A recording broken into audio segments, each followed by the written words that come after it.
A ja sam siguran da ćete vi sutra doći na književno večer sa Nadom Golić koji će biti održano u 18 sati u amfiteatru Gimnazije Gradiška.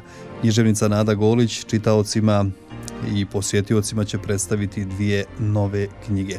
Mi ćemo danas naravno ovdje uraditi malu promociju ovih dijela upravo sa autorom, našom dragom gošćom, gospođa Nada Golić. Dobar dan i dobrodošli u studio Radio Gradiške.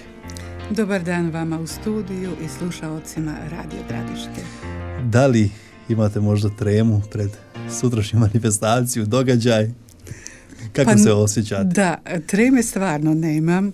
Inače nikad nemam prilikom bilo kakvog nastupa. Dok sam bila mlađa jako sam puno nastupala u horu, u orkestru, vodila raznorazne priredbe i nemam nikakve treme. Imam neko lijepo osjećaj neke sreće. To će me vjerovatno sutra držati, a treme na sreću nemam. Kako biste ocijenili gradišku čitalačku publiku? Gradiška inače ima posebno mjesto u mom srcu. Nisam rođena ovdje, ali se osjećam kao kod kuće. Ovdje potiču moji korijeni, moje tata rođen ovdje u Kozincima kod Gradiške, tako da sam dolazila od svog ranjog djetinjstva ovdje u Gradišku. I prva moja promocija je bila 2019. godine ovdje u Gradišci i to sam namjerno tako uradila. Znači da cijenim čitalačku publiku Gradiške i da mi je jako draga.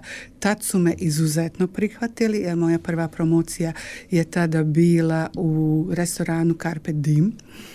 Poštovani Milan Pilipović pružio mi je tada fantastičnu prijateljsku ruku i organizovao sve za mene, jer ne smijemo zaboraviti, ja ne živim ovdje i dolazila sam samo na godišnje odmore, a pošto sam se književnošću i pisanjem počela baviti jako kasno, tek negdje od 2015. godine, nisam poznavala ljude iz javnog života, iz književnosti i tada sam se obratila Milanu koji je stvarno pružio prijateljsku ruku i uradio to nešto perfektno. Tako da cijenim, apsolutno cijenim gradišku publiku, čitalačku, oni to znaju jako dobro ocijeniti šta valja, šta ne valja. Sad kažete, počeli ste prije nepunih 10 godina da pišete, pa šta ste čekali, draga Nado, do tada? Pa vjerujte, i tad sam počela pisati sasvim slučajno. Ja sam se bavila nekim drugim poslom. Skoro 40 godina bila sam informatičar, IT specijalista sam bila.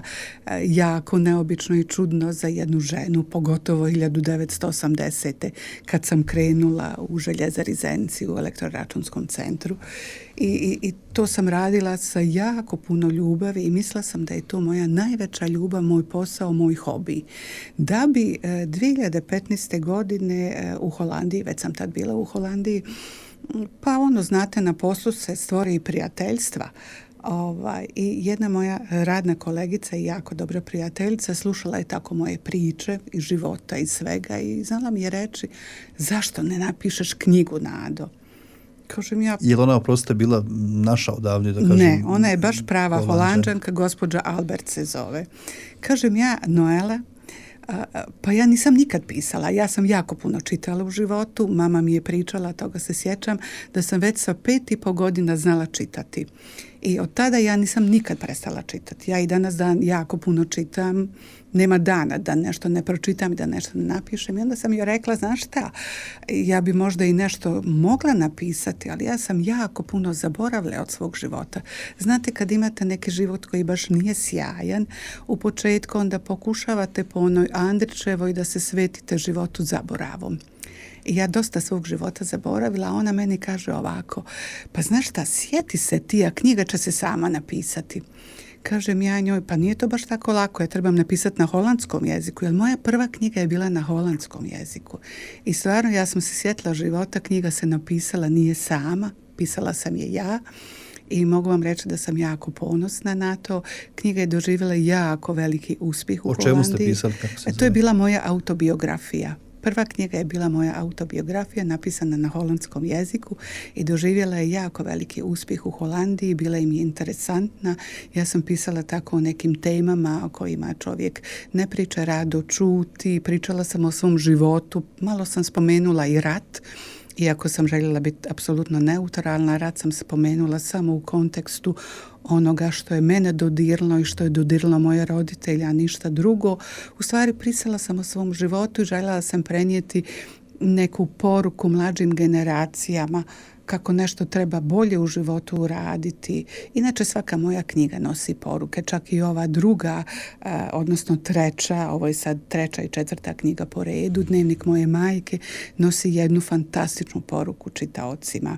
Jer mene interesuju životi ljudi i volim da pišem o ljudima. I ovdje je isto tako ponovo istinit događaj. Pišem samo o istinitim stvarima, o ljudima. I to nas u stvari ono i najviše dodirne kad pročitamo. Ta sva istina nas puno dodirne u životu. Koje su sličnosti nas odavde i stanovnika zemlje Lala? Pa ima naravno sličnosti, svi smo mi prvenstveno ljudi, ali ima jako puno razlika. Razlika ima jako puno. Meni je trebalo godina da se naviknem na njihov mentalitet, na njihove običaje, na njihove zakone. Sve je tamo apsolutno drugačije nego ovdje. Ima ih i jako srčanih, ima ih i ljudi koji jednostavno gledaju samo svoja posla, ali razlika je velika. Oni su, čini mi se, više otvoreni za sve. A nije ni čudo, zbog čega u Holandiji, mislim da sam prije par godina gledala jedan podatak, samo u Amsterdamu je živjelo 147 nacija. Mi se dičimo sa Prnjavorom gdje je 6. Da, znači skoro maltaneskove sve nacije koje žive na ovoj zemaljskoj kugli su tamo. To je znači UN. I više od UN-a. 147, znači oni su dobili tu veliku širinu koju ja mislim da nama malo nedostaje. Jer kad imate ipak toliko nacija, svako je donio nešto iz svoje kulture i svog običaja, pa kad se napravi taj miks, mogu vam reći da nije loše. Popiti jedan dobar koktel uopšte nije loše. Tako ja nekako gledam i na taj miks nacija tamo. I dobili su tu širinu koja nama nedostaje ovdje. Spomenuli ste da su vaša djela satkana od toga da bili ste neutralni. Niste željeli da prečutkujete mnoge stvari uz dozu emocija. Da li je to možda i rezultat uspjeha vašeg dijela? Pa jeste sigurno, prvenstveno kada pričaš i pišeš nešto što si doživio, to ima odmah veliku i široku publiku. Ljudi vole da čitaju što se nekome dogodilo stvarno u životu. Ne vole fantastiku, ne vole ništa izmišljeno. I mi danas kad slušamo nešto i kad čitamo, volimo da se poistovjetimo sa nekim ili da kažemo, jao Bože, kako to može biti dobro ili kako to može biti loše. Jeste, to je u stvari taj uspjeh da ja pišem o istinitim događajima i to ljude u stvari. Svako može tu da se nađe. To je ključ svega. U svakoj knjizi je neko od nas. Dolazimo do Dnevnika moje majke i zbirke pjesama Ogledalo moje duše. I majka i duša, pa ovi sami naslovi nekako nas primamljuju. Da. O čemu se tu radi, da nam kažete? Krenut ću od ovog divnog romana Dnevnik moje majke. To je jedna istinita priča koju sam čula prije 5 godina, 2019. godine. Čula sam jednu jako dirljivu, lijepu, ljubavnu priču, strastvenu ljubavnu priču, veliku, kao nekad Romeo i Julija. A bez velike ljubavi nema ni velike patnje. I onda sam od te priče napravila jednu novelu. Međutim, nisam bila zadovoljna. Željela sam mnogo više. Priča je bila dirljiva, ali ja sam željela da napravim još nešto više. Željela sam da prenesem poruku. Jer da je ostalo na samo toj noveli, ljubavnoj priči, ja bi se nekako utopila u tu masu. A ja se nikad nisam željela utapati u mase. Voljela sam da se izdvojim, da budem posebna, da budem drugačija. I onda sam tu knjigu proširila na 2 mjesta. Radnja se jedna odvija ovdje u Bosni, u centralnoj Bosni, drugi dio radnje se odvija u Holandiji. Zašto Holandija? Pa dobro je poznajem, već 30 godina živim tamo, znam običaje, kulturu, jezik jako dobro, pa sam malo nešto privukla i tog holandskog da vide ljudi da to može i drugačije.